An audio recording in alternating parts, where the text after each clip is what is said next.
Hey guys, what's up? Welcome to Sports Talk. How are you doing, man? It's a great day, man. It's a beautiful day. Nice outside. Enjoying family time. It's always great, you know. not focused on work, just enjoying the time, man. Anyway, man, the Philadelphia Eagles, I know Eagles fans not gonna like that, but the Philadelphia Eagles are trading Pro Bowl defensive end Haason Reddick to the New York Jets for a 2026 third round conditional pick. That could change into a second rounder, but based on production, and of course, you know, the guy gonna produce. The guy gonna produce, man. You trade a player like that, Haason Reddick, to a team with the Jets that's already been stacked. You know, for the Eagles, now the Jets gonna by trading for him. You know, he's 29 years old. Of course, the Jets have to give him a new contract. So they're already prepared. You know, they're already in talk with his agent. You know, he's 29 years old, so you know, so he's getting a 4-year deal. The guy gonna come up with at least between 42 to 47 million dollars. He's gonna make with the Jets, with his new team the Jets put in him. You know, so to look at it, right? Yes, Bryce Huff, you know, was a great player. You know, with Joe Douglas and Howie Roseman, you know, strike that deal. Having Bryce Huff, of course, it was, you know, Bryce Huff is good, but Bryce Huff wasn't on the field every down, which is Haason Reddick is gonna be there.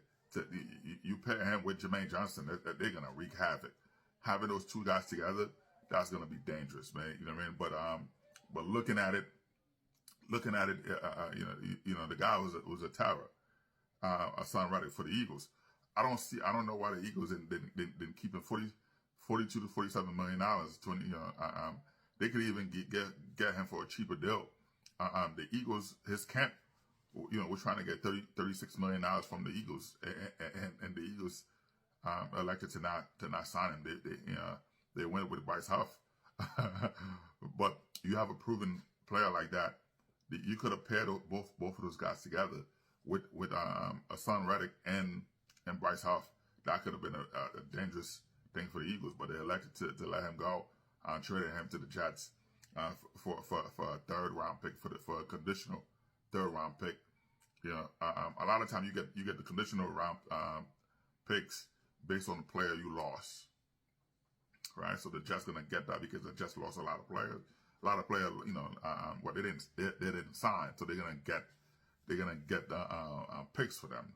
So you know, so the NFL give you picks when you lose players, and so the Jets they get a lot of picks. They're gonna get a lot of picks. So one of those picks, they're gonna give it to the Eagles.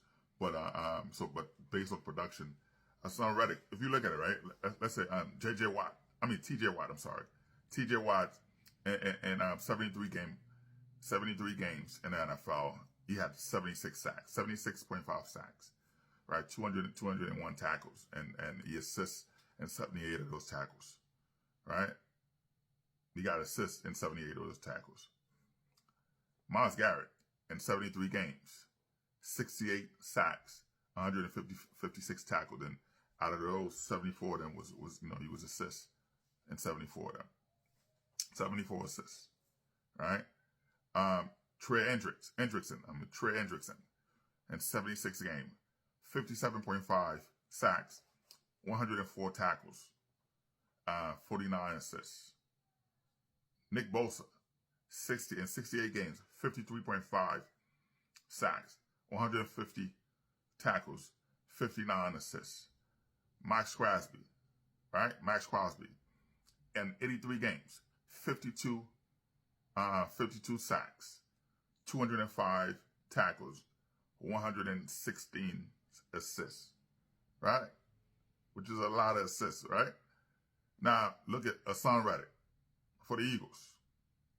In 82 games for the Eagles, he had 52 sacks, 188 tackles, and 106 assists. So you know, you see the progression when it comes to the sacking, you know, to in 82 games. So the guy's giving you numbers. You know what I mean? He's giving you numbers. So but for the Jets, you look at the acquisition for them for the Jets.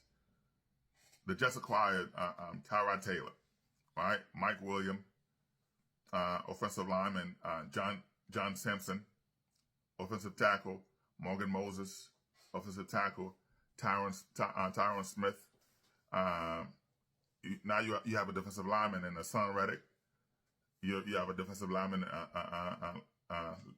Lecky Fotu, defensive lineman Javon Kinlaw, cornerback Isaiah Oliver, safety Chuck Clark. Of course, they re-signed Chuck Clark.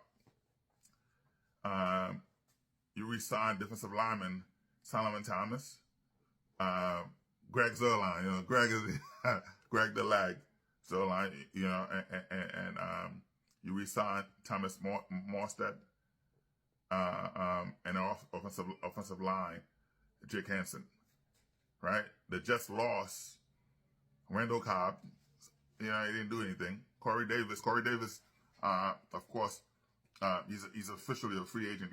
When he retired, they just had the right to Corey Davis, but Corey Davis right now, they just released him because he wants to come back to the NFL. He wants to look at options. So the Jets said, go ahead, look at your options where you can go. If not, you can come back. But the Jets don't need Corey Davis. They don't need him. They were trying to get him all last year to come back, but he wasn't. He didn't want to come back. So now he said, well, I'm ready to come back. The Jets said, well, hey, you know what? We'll make you a free agent. Yeah, and go ahead. Right? Tight end CJ Uzomah. CJ was, with the Bengals, of course, he was the man, but he's not the same player that he was with the Jets, man. A lot of drops, a lot of injuries. So, Mekhi Becton, offensive tackle Mekhi Becton. Mekhi Becton was trash, man. Big for nothing.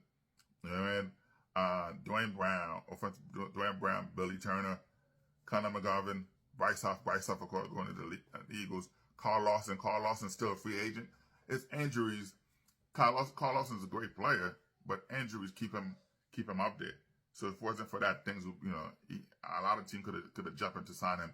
Now, team could still sign him. Carl Lawson, that is.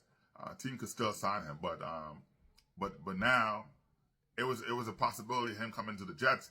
But now the Jets trading for Haason Reddick. They don't need Carl Lawson. Carl Lawson could go anywhere else. If I'm the Eagles, I would try to see if I could get Carl Lawson for cheap.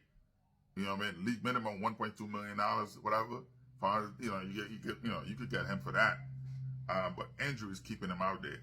Now, one player that I'm disappointed that the Jets didn't bring back is Quentin Jefferson. Quentin Jefferson as a defensive lineman. The guy's a freaking agent. You know what I mean? The guy was a mammoth. To be able to take he limit your ground and pound. Yes, he's not an every down player, but third down when you need that pressure for your edge rusher to go out there to wreak havoc.